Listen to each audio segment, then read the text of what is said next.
Hey guys, welcome back for another episode of The Suited Shootist. This one's going to be another quick little video for you today, and I like this because it strikes a very nice balance between a gear solution and a social fluency solution in terms of a possible addition to your EDC. Now, what am I talking about? If you have spent any time kind of in the gun space, you might be familiar with the idea of the mett-tc. This was originated, at least codified, by my friend Jack Clemons. I'll link to the video down below so that way you can kind of get his full take on it. But effectively, it's a bribe. So if you either need to grease the wheels of something, or if you've kind of run afoul of the wrong person, it's a way to kind of be contrite and ensure that your apology is accepted, and that way you can avoid any real negative consequence. It might save you an ass beating, it might save you some interaction with the cops. There's a whole lot of merit to it. But that's not what I'm talking about. What I'm talking about is kind of a variation on the theme. So, I was a jazz musician when I was in high school and college, so I always like sort of when people take a similar idea and riff on it, and that's what this is.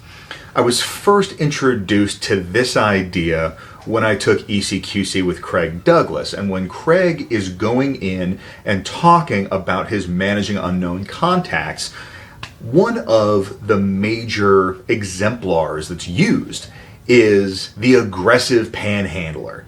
Somebody that's just hassling you for $1, and they don't take no for an answer.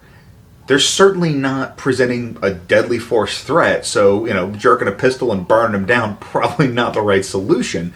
But at the same time, unless you give them a reason to do something else, they are not necessarily going to leave you alone, and that's going to kind of put a damper on your evening.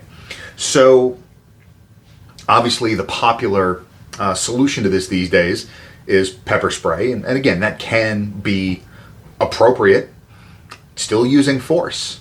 And so the question is there a way to find a less forceful solution for you to go on about your day? And during this managing unknown contacts demonstration, Craig was playing the victim, as it were, and he had one of the students just like hassle me for $1. It's like, dude, give me $1. Like, okay, here you go. Have a nice night. And that was it. Sometimes it's worth paying people to go away if that cost is not particularly high. Especially with the value of the dollar these days, it's definitely a small price to pay to just be able to continue on with your life. The next evolution in this, or the next step in this that I was introduced to, was when I started taking some of Darryl Bolke's curriculum with Hardwired Tactical. And he takes it a step further. And again, this is a concept that I was sort of familiar with from my time in living in New Orleans. And essentially it's a hotel room key, maybe a discarded gift card, and a couple of bucks all rubber banded together. So it's substantial enough to where, unless they're going to sit and count in front of you, this might be enough to make somebody go away, and at the end of the day, you're not really out all that much.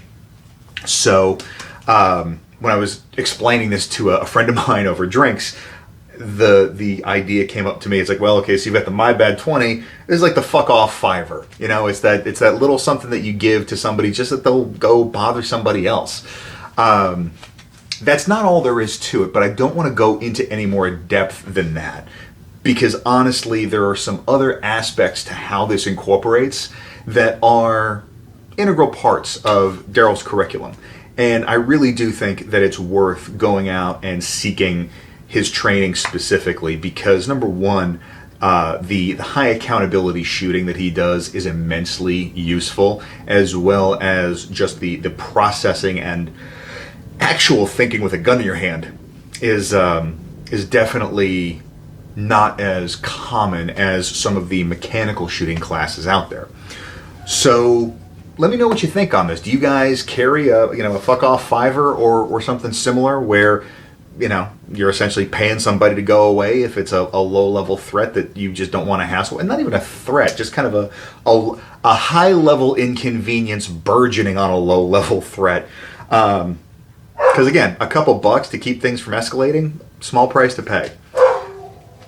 And as you can hear, my dogs need to get let out, so I think this is a good place to wrap it up. But aside from that, I hope everybody has a fantastic week. Stay dangerous and stay sharp.